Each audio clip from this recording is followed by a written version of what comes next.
been a really busy transfer window already, and there's so much more that could happen. Now, we've picked out 4 players, 4 big-name players who could still be on the move this summer, all with different situations, by the way. We'll start at the far side with Jack Grealish. We know that Napoli are interested in him. What's the best scenario for him this summer now, Jay? Obviously, he needs to go somewhere and play games. I think Jack Grealish is still like a fantastic talent. Obviously, he didn't play much last year, but the season before that, he was very good, and Guardiola relied on him, especially in the Champions League for them defensive duties that he did.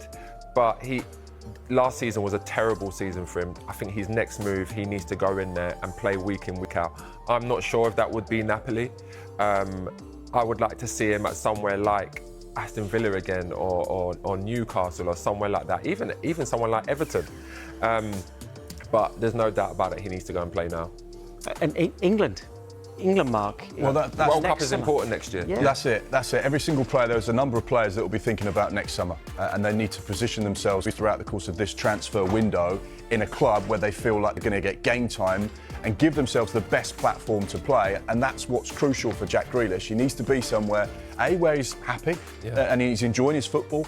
He's 29 years old. He's getting to that stage now where his resale value is going to start to fall, and he's on big wages, which is another big issue. You may see Jack Grealish move towards deadline day, the back end of this month, because a lot of teams will be interested, but the financial package that Manchester City want right now will change as you get closer to deadline day, and they'll be thinking, we want to shift the wages off the wage bill. He's not going to get game time here, so therefore we're going to have to accept the next best offer, and ultimately it'll be about where Jack feels comfortable. Could see him going abroad as well. A number of teams in Europe will be interested in him. If Manchester City can do a bit of the heavy lifting with his wages, you could see a deal facilitate there, but he'll want to play Champions League, and he'll want to be at a club where he can give himself the best opportunity to be in Thomas Tuchel's squad. And just one more thing there as well. It's not easy adapting in a foreign country as well, especially someone like Italy.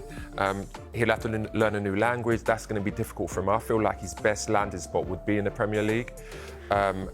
Especially with the World Cup around the corner, he needs to play week in, week out. And I feel like if he's going to go to someone like Italy, it will be difficult for him to bed himself in, learn a language and perform at the same time. One thing about experience. Yeah, you did it.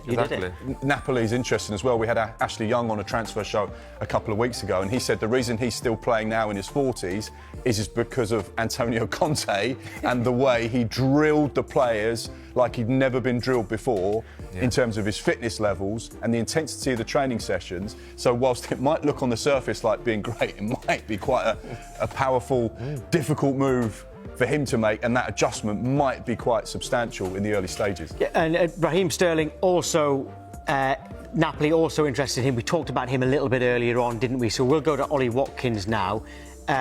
Main man at Aston Villa. He's not on there because he's not wanted by his club. He's on there because his club do want him, but other clubs do as well. What do you see happening with Ollie Watkins? I think that he should stay at Aston Villa. Again, he's their talisman. He's done fantastically well there. He's earned himself in a place in the England squad regularly. I feel like to go to Man United now, it wouldn't benefit him. Financially, it probably would. But I feel like staying at Aston Villa now is the best move for him. And that brings on to Jadon Sancho, another one who, at Manchester United, they tried so hard to sign him, Mark, but ultimately at this stage hasn't worked out. But there is still time, of course. Stranger things have happened. What's best for him? Because Dortmund, he's loved. Yeah, absolutely loved. Could it be a third time as well? He obviously came from Dortmund to Manchester United, where he'd had his best days, hence why United paid over £70 million for him. Went back on loan in 2024, got them to the Champions League final. And again, there's this flirtatious interest once again from a club that he's had so much happiness with. You could see why there is interest, but again, he's got a year left on his United deal with the club year option. It's unlikely they're going to trigger that, so they'd like to try and do a permanent sale this summer if they possibly can. But wage is a big problem, and that's where Manchester United will have to say, right, we'll make a quite hefty contribution to facilitate a potential deal. Jadon Sancho, like Marcus Rashford, may have to take a little bit of a pay cut to make it happen. So it'd be one to keep an eye on, that's for sure. Again, this is a situation where we're talking about Sancho that's earning huge money. Like you said, he's got a year left on his deal with a club option. The club definitely won't take that up. Is he willing to just sit there and play bit parts for Man United? Because if the deal is not right to go somewhere else financially, it's a situation where it's difficult to leave that now.